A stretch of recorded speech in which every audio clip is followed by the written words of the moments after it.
जहाँ बेटों को तूने 2 कमरे दिए हैं, 1 कमरा बेटी को भी दे दिया कर, इसलिए कि जब ये ससुराल से वापस आया करे तो इसे तेरा मेरा मुंह देखना ना पड़ा करे। इसका जब तूने 1 कमरा घर में दिया होगा तो जब आएगी ना तो फख्र से सर उठा के आएगी कि तुम्हारी जायदाद में नहीं आ रही हूँ, मैं अपने उस मकान में आ रही हूँ जो मेरा बाप मुझे दे करके गया है, जो मेरे बाप ने मेरा हिस्सा मुकर्रर किया है, मैं अपनी जायदाद में आ रही हूँ। कभी बेटियों के साथ ना इंसाफी ना किया करो, इन्हें कमजोर ना जाना करो, बेटियों के साथ उनका हक ना खाया करो। अल्लाह तौफीक दे तो बेटियों का हक अदा किया करो। बेटियां पैदा हो तो चेहरे उतर जाते हैं, कहते नहीं बेटा होगा तो इसे डॉक्टर बनाऊंगा, बेटी पैदा हुई तो काम काज में लगा दिया। कितने तुमने मीठा शहर बेटियों को दिया, उसको पूरा जिंदगी तुम उससे घर की सफाई कराते रहे, उससे बिस्तर उठवाते रहे, बिछवाते रहे, तुम्हारे कपड़े धुलती रही, कभी उसकी जिंदगी और मुस्तकबिल के बारे में नहीं सोचा। तुमने बेटियों के साथ कितनी बड़ी नाइंसाफी की है, तुम्हारे चेहरे उतर जाते हैं बेटियों की पैदाइश में।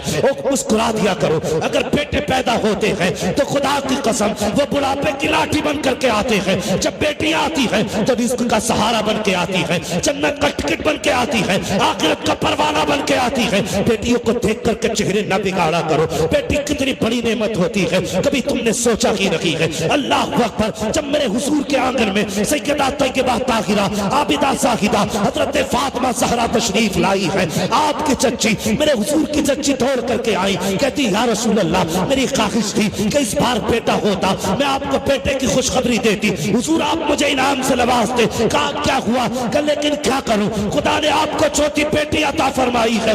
मेरे हुजूर अपनी जगह से उठे और अपनी चच्ची का इस्तकबाल किया, फरमाने लगे चच्ची क्या सोच के आई थी? कहा ये सोचा था अगर बेटा पैदा होगा मैं खुशखबरी दूंगी, मुस्तफा मुझे इनाम से नवाजेंगे, अब खाली हाथ जाना पड़ेगा। मेरे नबी ने फरमाया चच्ची खामोश हो जा, अरे बेटे वाले क्या देते हैं जो तुझे बेटी वाला देने वाला है? तूने मुझे फातिमा की खुशखबरी दी है, जा मैं तुझे जन्नत का परवाना अता कर रहा हूं।